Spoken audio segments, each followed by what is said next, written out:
Hey guys. Well, I've been busy today. I've been redrawing some of my childhood art. And this group of characters I've been drawing, I made up when I was like 8 or 9.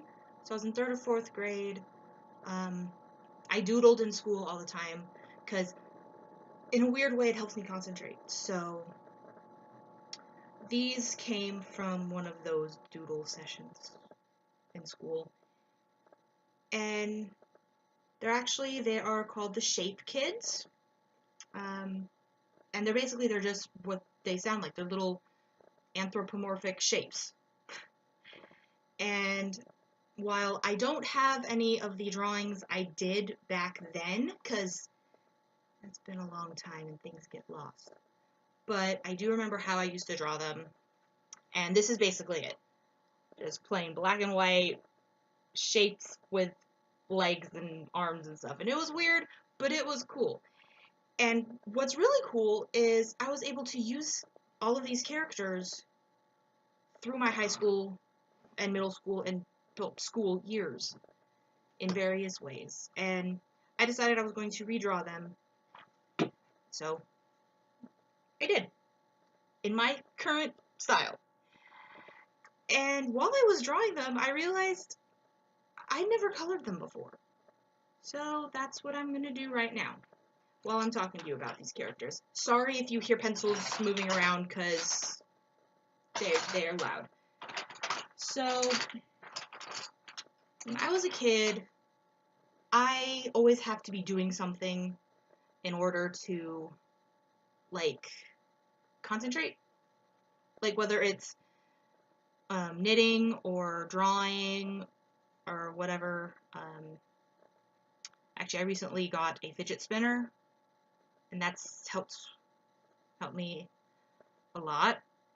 But, you know, when I was in elementary school, 3rd grade, 4th grade, whenever I actually started making these characters, I mean, I was having a hard time. But, yeah, I don't know where I'm going with this.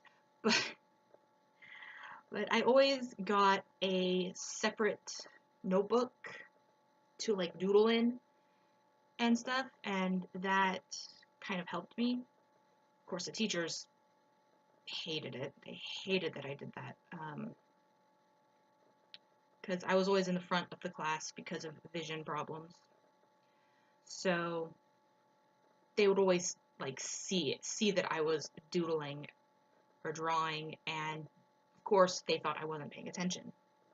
Out of my hair. Out of my face, hair. Stay behind my ear where you belong. So, you know, of course they'd automatically go, ha, she's not paying attention, so we're gonna make an example out of her. And they'd call on me. Of course, I'd get the answer right every time, and eventually they just stopped trying. But, you know, that's where these characters were born, shall we say, in school. And they actually really helped me a lot in school. And I don't know. But yeah, like, if we had, like, when I was in high school, we had different, like, I think they were called academies or something. It was like schools within the school kind of thing. But it wasn't, that makes no sense, but it's hard to explain it. But, like, one of them was art, and, like, everything we do in class would have some kind of art twist to it. Like, in geometry, we'd make pictures on the computer that ended up looking like really pretty stained glass, and then we'd take them home, and our homework was to color them with a certain color scheme, like warm colors or cool colors, or use just one color, which is called monochromatic, by the way. And so that was pretty cool, you know. But a lot of the things we had to do was we had to make, like, comic strips or children's books about what we were currently learning, whatever it was, and I used these characters and it actually really helped me in school. But you know, it was cool, and I like coloring them. I like drawing them. I don't like coloring them because I've never colored them before. I'm coloring them now though, so I will revise that. I do like coloring them. I'm having a lot of fun here. But it's really interesting to me seeing how my art style has changed over the multiple years since I first started drawing these characters, and I find that very interesting. So, of course, each of the characters has a name, and I like alliterations, so we have Heather Heart, Ricky Rectangle, Sammy and Susie Square, Christine Circle, Timmy Triangle, Miss Oval, their teacher, and the new kid in town, Billy the Bomb. And I came up with Billy after I was doing, like, basically kind of like, just because someone looks different than you doesn't make them weird or scary or something. So in the book, in the little comic strip or book or whatever I made, where he was brought into the story, the other kids were scared of him because he was different. He was weird. He doesn't have arms, yet he can still pick things up and stuff like that. And so they were scared of him. And where is my brown? Oh my gosh, I can't find colors here. There we go.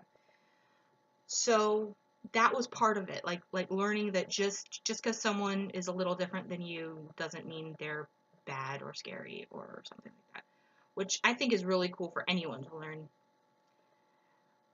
You know, so stuff like that. I know when I was in government in high school, I did a children's book about the Shape kids learning about the Bill of Rights. That was a project we had to do, and I think that's one of the ones my teacher kept because he liked it so much. So that was kind of cool. And just all these characters just stayed in my head for years, and I love them.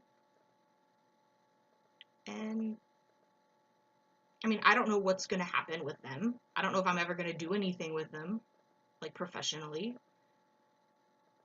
But I'm going to keep on drawing them, keep on doodling them. And I'm actually not going to be able to finish coloring these in the video. I'll finish after I finish recording, and I'll post the finished picture. But like, I was thinking, again, something I haven't done is make these like paper crafting style, which I love doing. So I think this is going to be the first episode in the Shape Kids series where I am going to make these awesome characters in paper for you guys.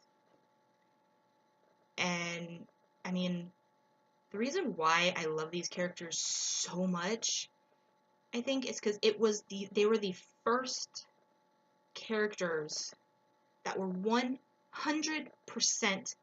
mine. Like, I didn't take it from a Disney cartoon or some other show or a book. They're mine. And that is really amazing. And, you know, you guys can do that too.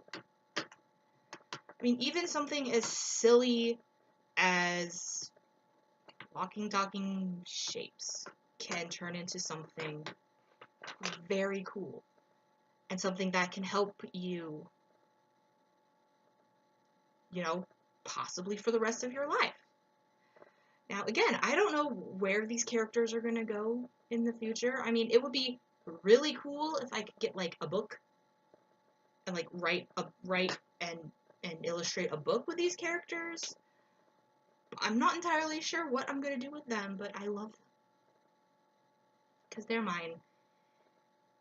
And I don't know, I mean, that's the only thing I can think of right now. And they have changed. I mean, my art style has changed drastically over the years. I mean, the first ones,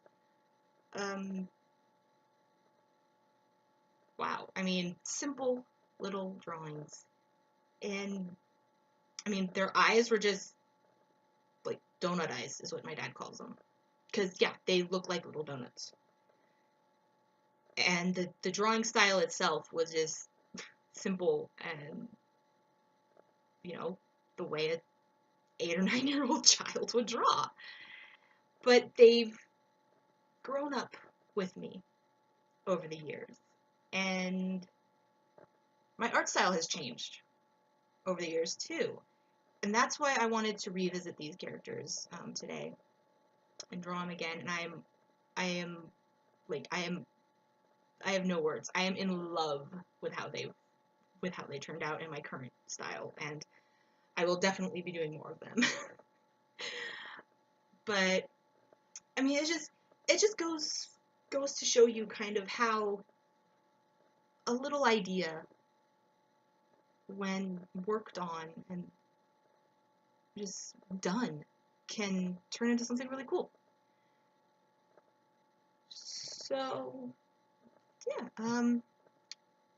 I hope you guys stick around for the series where I make each character in paper, and I might actually do a full-size drawing of each character to show in those videos. I'm not sure yet. But yeah, I'm gonna finish coloring these, figure out what color I'm doing for each one, because I definitely want this to be super colorful and fun. And I'm gonna end the video here, and I will see you in the next one, hopefully. And we will make the shape kids together. And remember, you can come up with cool stuff like this too. I mean, if I can do it, you can do it. I will see you later. Hope you have a great day. My name's Sarah, and I'm the Awkward Artist, and I am saying goodbye.